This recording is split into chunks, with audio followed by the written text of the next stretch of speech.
As I was growing up, I remember watching the news as a child and hearing of the atrocities that were going on in El Salvador at the time. And I guess that was the big news back then. And even though I was young, it really affected me. And I think it gave me the idea that it's not like living in the United States. The United States is very fortunate and very blessed, and it's not like that everywhere else. It really is a position of luxury when you look at U.S.-style volunteering from the perspective of third world poor who long to be able to give more time out of their lives. I think it is important for us to remember that.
Democracy is not just about universal suffrage. Democracy is more than just election. Democracy is about ordinary people's participation in deciding the sharing of resources, in deciding our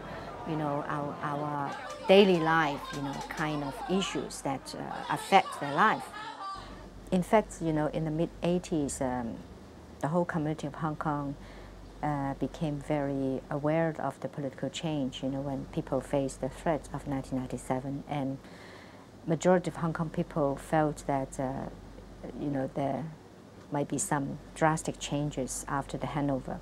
Even before the handover, it would not be an easy answer for Hong Kong people, just to seek democracy from the hands of British government and the hands of the Beijing government, because Hong Kong people always being treated as like an abandoned child, and so we never seen as mature enough to be, to elect our leaders and to, be governor of Hong Kong. To the demonstration first, I think my joyfulness to see this time, particularly this demonstration, I realized that in fact many people, groupings, young people or disabled people and so on, they came and joined the march not as a passive participant. It's very active, and the kind of dialogue that these people want to discuss, to have the dialogue with other Hong Kong people. So I see this as a very active civil society at that moment, that people begin to understand what it means by create their own social dialogue among each other, and to express themselves in a different way. Power is not just the numbers of people, how many turn out, but also their determination.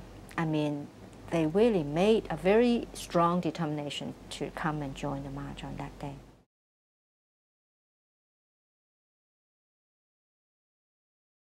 Torture is the most serious obstacle to the advancement of human rights in Asia. Torture is a prime generator of fear. When large numbers of people are afraid, they don't participate in ordinary social affairs. When they don't participate, there is no social progress. Torture becomes one of the tools to maintain oppression or social control in a society.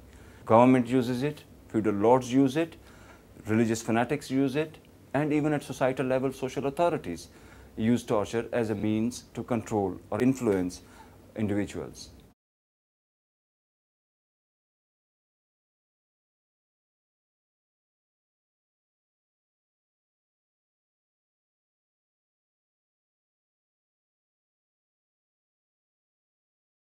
Due to the failure of the state to take appropriate and immediate action against perpetrators of such crimes, when the people realize that there are criminals in the police station, people lose all confidence in the police station. They lose all credibility.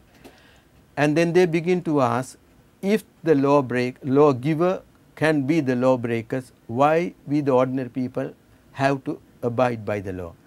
Torture is absolutely prohibited under international law. However, in most countries of Asia, torture has not been made a serious crime.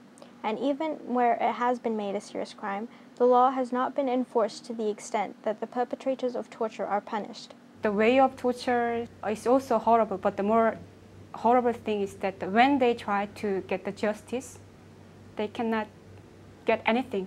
All their life is kind of destroyed. So torture is not only some kind of physical injuries, is related to the people's life. There are a number of steps that need to be taken. One is to ensure that all countries ratify the UN Convention Against Torture and also the protocol to the convention. The other most important step is to make torture a crime with serious punishment attached. For example, in Hong Kong at the moment, the punishment is life sentence for any act of torture. Some countries like Sri Lanka has 7 years rigorous and mandatory imprisonment. But many countries have not made torture a crime. So there is no way for torturers to be brought to court and to be punished. This first step should be the goal of the movements trying to eradicate torture. Also, there is yet no acknowledgement that the torture victims have right for medical treatment and psychological treatment. What we need at the moment is a vast movement coming from the people, forcing the states, forcing the governments to recognize their obligations under this convention. I know that people, when they realize that there is some person beside of me, the victims themselves, they can capable to stand up to get the justice. Today, many countries are pushing down the absolute prohibition on torture. Some say torture is necessary to fight against terrorism, and this is extremely dangerous. We must fight against torture in all its forms, and we must support victims of torture in every way that we can.